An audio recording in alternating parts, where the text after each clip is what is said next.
तर यावर आता राजकीय वर्तुळातून प्रतिक्रिया उमटतायत, पाहूयात।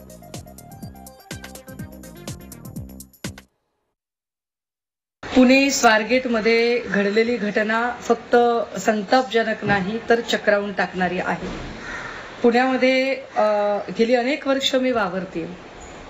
15 वर्षांपूर्वीचं पुणे आणि आत्ताचं पुणे यात प्रचंड फरक जाणवत आहे। 10-12 वर्षापूर्वी जर पुण्याच्या शिवाजीनगर बस स्टँडवर आम्ही उतरलो आणि रिक्षा करायची ठरवली, रात्री अपरात्री जरी रिक्षा घेतली तर शिवाजीनगर पोलीस चौकीचे पोलीस यायचे आणि रिक्षाचा नंबर नोंदवून घ्यायचे। आपण सुरक्षितपणे घरी पोहोचू ही महिलांना हमी होती। मात्र ते वातावरण हळूहळू बदलत चाललंय। पुण्यातली कायदे सुव्यवस्थेची पकड अत्यंत सैल होत चाललेली आहे। पोलिसांचा धाक नावाची गोष्ट तर आता काही उरलेलीच नाहीये।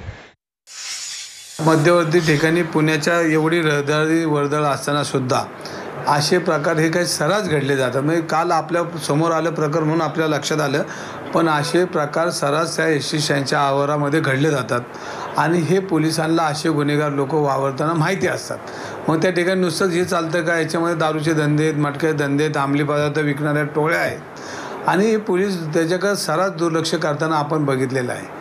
ह्या सगळ्या गोष्टीचा विचार करताना सुरक्षा तिथं वाढवली पाहिजे। त्या ठिकाणी चुकीची लोकांचा वावर हा थांबवला पाहिजे। आमच्या महाराष्ट्रातल्या कोणतेही माय भगिनी असेल ती आमची आहे आणि म्हणून या घटनेचा आम्ही तीव्रपणे निषेध तर करतोय, परंतु जेवढ्या शक्य होईल तेवढ्या शक्य तातडीनं अशा लोकांना फासावर लटकवलं पाहिजे।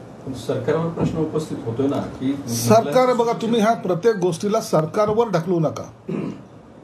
एखादा विकृत माणूस एखाद्या ठिकाणी अशी जर घटना करत असेल तर त्याला सरकारच्या पाठिंब्याने तो करतोय का? सरकारचा त्याला पाठिंबा असतो का?